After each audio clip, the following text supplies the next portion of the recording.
नमस्कार। हेल्थनामा में आज हम बात करेंगे टीबी यानी क्षय रोग पर। 24 मार्च वर्ल्ड टीबी डे के रूप में मनाया गया। हर साल इस दिन दुनिया भर में टीबी पर अनेक कार्यक्रम आयोजित किए जाते हैं। भारत में इस दिन का इस्तेमाल लोगों में टीबी के प्रति जागरूकता फैलाने के लिए किया जाता है। विश्व स्वास्थ्य संगठन यानी WHO के अनुसार भारत में प्रति 1 लाख आबादी पर 200 से ज्यादा इस बीमारी के शिकार हैं। टीबी की भयावह स्थिति को देखते हुए सरकार ने वर्ष 2025 को देश में टीबी उन्मूलन का लक्ष्य रखा है, लेकिन कोविड महामारी ने इस लक्ष्य पर ग्रहण लगाने का काम किया है। देखते हैं ये रिपोर्ट। भारत में लगातार पांव पसार रहे टीबी रोग पर अंकुश लगाने के लिए समय समय पर कोशिशें होती रही हैं। भारत सरकार के स्वास्थ्य मंत्रालय ने 2017 से एक योजना की शुरुआत की है, जिसका लक्ष्य 2025 तक टीबी को पूरी तरह खत्म करना है।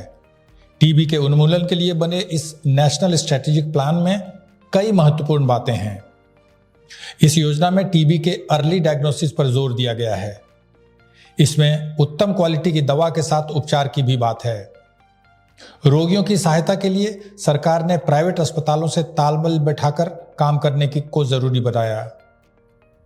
टीबी से बचाव के लिए संभावित आबादी की पहचान करने और हवा से फैलने वाले संक्रमण रोकने की भी व्यवस्था है। राज्य और जिला स्तर पर मरीजों के उपचार को मॉनिटर करने के लिए आर्टिफिशियल इंटेलिजेंस के उपयोग पर भी जोर दिया गया है। वैसे कोविड महामारी ने टीबी उन्मूलन के सरकारी लक्ष्य को थोड़ा मुश्किल बना दिया है। कोविड से तो हम लोग काफी पीछे आ गए। टीबी ट्रीटमेंट में नोटिफिकेशन रेट बहुत कम हो गया। 40% नोटिफिकेशन रेट प्राइवेट और पब्लिक दोनों में कम हो गया, जिससे कि कई पेशेंट ने ट्रीटमेंट छोड़ दिया। उन्हें डॉक्टर का एक्सेस ही नहीं मिल पाया, ट्रैवल नहीं कर पाए, दवाइयाँ नहीं मिली। तो इसमें काफ़ी दिक्कतें आई और गवर्नमेंट अपनी तरफ से पूरा प्रयास कर रही है। बलगम जांचें फ्री होती हैं, CB नेट करके एक जांच होती है जिससे रेजिस्टेंस मालूम पड़ती है, ये भी फ्री होती है। तो गवर्नमेंट अपनी तरफ से कोशिश कर रही है, पर हाँ 2025 तक ये टारगेट अचीव होता हुआ नहीं नजर आता है। सरकार इस लक्ष्य को पूरा करने के लिए मल्टी सेक्टोरल रिस्पॉन्स पर खास ध्यान दे रही है, ताकि इस रोग के सामाजिक पहलुओं को एड्रेस किया जा सके। टीबी को लेकर एक चौंकाने वाली रिपोर्ट यह है कि पिछले साल मरीजों की संख्या में 19% का इजाफा हुआ। केंद्रीय स्वास्थ्य मंत्री मनसुख भाई मंडाविया ने यह रिपोर्ट जारी किया, जिसमें बताया गया है कि नए मामलों में 64% मरीज ऐसे हैं जिन्होंने अपना इलाज ही नहीं कराया। टीबी को लेकर सरकार भले ही काफी गंभीर हो, पर मरीजों की उदासीनता इस बीमारी को और ज्यादा फैला रही है। टीबी के लक्षण साफ हैं, जिसके बाद मरीजों को उपचार में देरी नहीं करनी चाहिए। इसके लक्षणों में खांसी आना, बुखार होना, वजन गिरना, कमजोरी लगना, भूख में कमी होना और कभी कभी रात में पसीना आना शामिल है।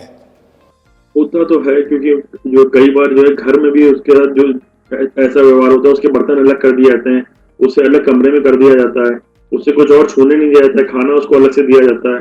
पर कुछ हद तक ये चीज सही भी है, क्योंकि शुरू के जो 2 मंथ्स होते हैं एक पेशेंट के लिए ट्रीटमेंट में, हम लोग इसको इंटेंसिव फेज कहते हैं, उस समय वो बहुत कीटाणु प्रोड्यूस करता है। एक बार जो खांसता है उसमें मिलियंस ऑफ बैक्टीरिया निकलते हैं, और एक बार बैक्टीरिया आपके अंदर एंटर करता है तो वो आपको डिजीज ना दे करके इन्फेक्शन तो आपको कॉज करता ही करता है। आपकी इम्यूनिटी अगर अच्छी है तो आप उस इन्फेक्शन से लड़ करके बच जाते हो, जिसकी इम्यूनिटी कम है उसको बीमारी होने चांसेस रहते हैं। तो हाँ, इसको छुआछूत की बीमारी कहा जाता है, लेकिन ये होती खांसने से। अगर लेकिन मरीज ठीक से अपने कुछ चीजें पूरी करे, जैसे मुंह का अपना खांसते समय माउथ कवर करना, ओपन एरिया में खांसना नहीं, कोशिश करना है खांसी अवॉइड करे, इन सब चीजों से बीमारी फैलने की आशंका कम होती है और उसका एक सोशल उसमें मूवमेंट जो है बेटर होता है। और पेशेंट को भी कोशिश करनी चाहिए कि शुरू के 1.5 से 2 महीने जिस समय उसे खांसी ज्यादा आ रही है या जिस समय बीमारी का एक्टिव फेज चल रहा है ट्रीटमेंट के साथ, उस समय अवॉइड करे पब्लिक प्लेसेस में जाना और कोशिश करके अपने घर में अपने रूम में ही रहे, जिससे कि औरों को बीमारी फैला ना पाए। कई बार इलाज की कमी से ये रोग भयानक रूप ले लेता है और इसका तेजी से विस्तार होने लगता है। इस बीमारी के कई कारण होते हैं। शरीर की प्रतिरोधक क्षमता में कमी, टीबी मरीजों के संपर्क में आना, निम्न सामाजिक आर्थिक जीवन स्तर और माहौल तथा हवा से संक्रमण फैलना। देखिए, इसको जो है इंडिया की बीमारी भी कहा जाता है, क्योंकि इस पे कोई भी ड्रग डेवलपमेंट नहीं हुआ। 1970s के बाद से इसमें कोई नई दवा नहीं आई। रिफेम्पिसिन और पाइराज़िनामाइड 1970s में आए थे। अब जाकर के क्योंकि ये बीमारी बढ़ने लग गई है, एमडीआर टीबी आ गई है और ये अच्छे क्लास में भी फैलने लग गया है, जो रिच अपर क्लास कहते हैं। और क्योंकि फ्लाइट ट्रैवल इतनी ज़्यादा बढ़ गई है कि अब सब फ्लाइट से बीमारियां जो हैं, सब कोई बाउंड्रीज नहीं रह गई हैं। ये सब बीमारी एमडीआर टीबी रेजिस्टेंट ट्यूबरकुलोसिस बाहर विदेश में भी होने लग गई है और उनकी संख्या बढ़ने लग गई धीमे धीमे। तो इस पर फिर से रिसर्च शुरू हुई जब नई नई एसोसिएशन बनी और नई नई दवाइयों में काम आए। हाल ही फिलहाल में यूएसएफडी और यूरोपियन यूनियन ने 2-3 नए ड्रग्स भी अप्रूव किए इसमें, जो कि हमें सेकेंडरी टीबी और एमडीआर टीबी में लड़ने में हेल्प करते हैं। गरीबों की बीमारी इसलिए कही जाती है क्योंकि लोग इसका सही से इलाज नहीं करते हैं। होती सब में है ये। 2-3 महीने इलाज किया, आराम मिल गई, खांसी कम हो गई, बुखार आना बंद हो गया, उन्हें लगता है बीमारी ठीक हो गई। हमें इतने दिन इतनी कड़वी दवा, इतनी जटिल दवा कराने की कोई ज़रूरत नहीं है और वो इलाज छोड़ देते हैं। वो ये नहीं भूलते हैं कि कीटाणु इतनी जल्दी नहीं मरता है। वो समझ ही नहीं पाते हैं इस चीज़ को कि कीटाणु को इतने दिन इलाज चाहिए ही चाहिए है, तभी ये बीमारी जाएगी, नहीं तो वो वापस आती है और रेजिस्टेंट ट्यूबरकुलोसिस के फॉर्म में वापस आती है कई बार।